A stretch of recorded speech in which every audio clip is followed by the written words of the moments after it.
Right now, there is a kid finishing parents' evening in a heated discussion with his mother, saying, why does he have to study subjects he will never ever use in his life?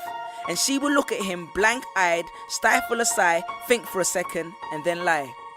She'll say something along the lines of, you know, to get a good job you need a good degree, and these subjects will help you get a good degree. We never had this opportunity when I was younger. And he will reply, but you were young a long time ago, weren't you, Mum?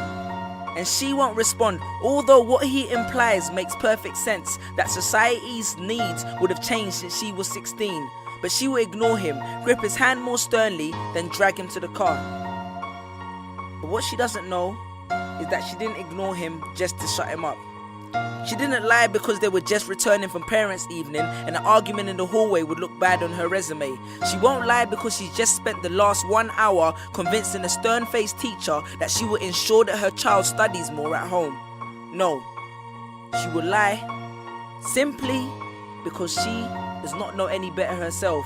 Although her whole adult life she has never used or applied Pythagoras' theorem, pathetic fallacy, and still does not know the value of x, she will rely on society to tell her that her child, who has one of the sharpest minds in the school, is hyperactive, unfocused, easily distracted, and wayward.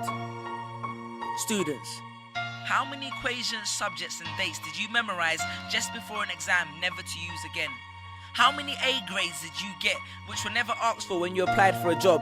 How many times have you remembered something 5 minutes just after the teacher said stop writing, only to receive your results 1 month later to realize that you were only 1 mark short of the top grade?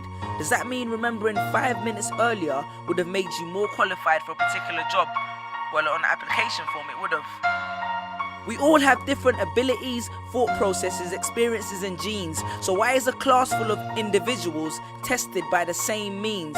So does that mean Sherelle thinks she's dumb because she couldn't do a couple of sums? And if this issue is not addressed properly, it then becomes a self-fulfilling prophecy. Then every school has the audacity to have a policy on equality. The irony. Exams are society's methods of telling you what you're worth. But you can't let society tell you what you are, because it's the same society that tells you that abortion is wrong but then looks down on teenage parents. The same society that sells products to promote natural hair, looks and smooth complexion, with the model on the box half photoshopped and has fake lashes and hair extensions, with pastors that preach charity but own private jets, imams that preach against greed but are all fat, parents that say they want educated kids but constantly marvel at how rich Richard Branson is, governments that preach peace but endorse wars, that say they believe so much in the importance of higher education and further learning, then why increase tuition fees every single year? I believe Miss Jefferson when she took me into the office and said that my exams would be imperative to my success, because we was taught to always follow when Miss Jefferson led. But then I took Jefferson out of the equation and learned to think for myself. I realized we was taught to always follow when Miss led. The irony.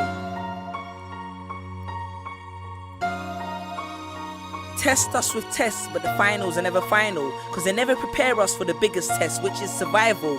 And what I suggest is fairly outlandish, so I do not expect everyone to understand this, except for the kids who knows what it feels like to be worth no more than that D or that A that you get on results day, and the ones whose best stories were never good enough for the English teacher, because apparently you missed out key literal techniques, did not follow the class plan, and the language was too informal for him to understand. But then he'd reference Hamlet and Macbeth, and you'd fight the urge to express your contempt by partially clenching your fist with only your medius finger left protruding in the middle of your hand, and then asked if he was aware that Shakespeare was known as the innovator of slang, or the kid at the back of the class who thinks, why am I studying something that doesn't fuel my drive? But then when confronted with a maths problem, his eyes come alive. So this one is for my generation, the ones who found what they were looking for on Google, the ones who followed their dreams on Twitter, pictured their future on Instagram, accepted destiny on Facebook. This one's for my failures and my dropouts, for my unemployed graduates, my shop assistants, cleaners and cashiers with bigger dreams, my self-employed